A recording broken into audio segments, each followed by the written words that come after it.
Lietuvos krepšinio federacijos bei NBA Europe organizuojamas projektas Junior NBA Lietuva pasiekė antrojo varžybų etapo finišo tiesėje.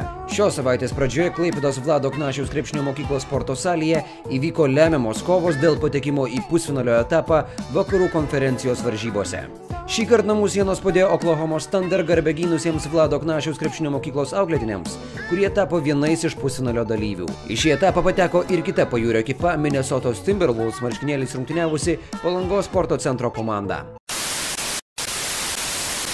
Sveiki visi, aš esu Mindaugas Kuzminskas. Šiuo metu rungtyniauju New York Knicks ekipoje.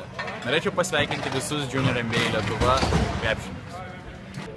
Manau, labai naudingas turnyras vaikam ir šiandien tikrai virė aistros čia Klaipėdoj, nes kovojom dėl kelialapių į pusfinalį, pavyko apgintas namų sienas, sakykime, džiaugiamės. Ne, tikslas laimėti visas varžybas, tai aš manau, kad tikslas bus įgyvendintas, jeigu tapsim čempionais, nes vis tiek atstovaujam Thunder komandą, Domanto Sabonio, tai norim iškovoti tą. Tik girdit, vaikai šneka, žiūri jie tą NBA, domisi?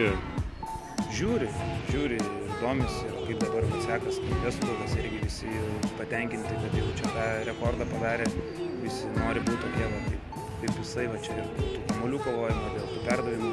Žiūri ne vien tik tie taškai, bet reikia ir kažką daugiau padaryti aikštelėje. Manau, kad tas projektas tikrai labai gražus ir dalyvaujam mergaitės, berniukai, tiesiog aprangas turim gražias. Na, mes Marijampolė šiek tiek gal silpnesni esam, šiek tiek visi čia skriaudžia, bet ne tame esmės, aš džiaugiuosi matydamas kitose komandose, tikrai yra gražių vaikų ir Klaipėdos, ir Palangos, ir Alytaus komandose.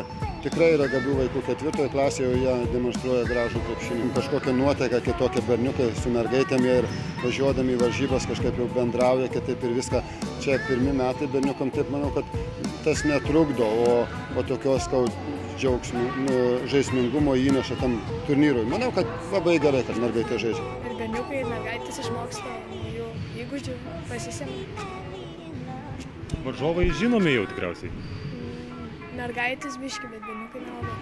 Kaip šiandien sekės?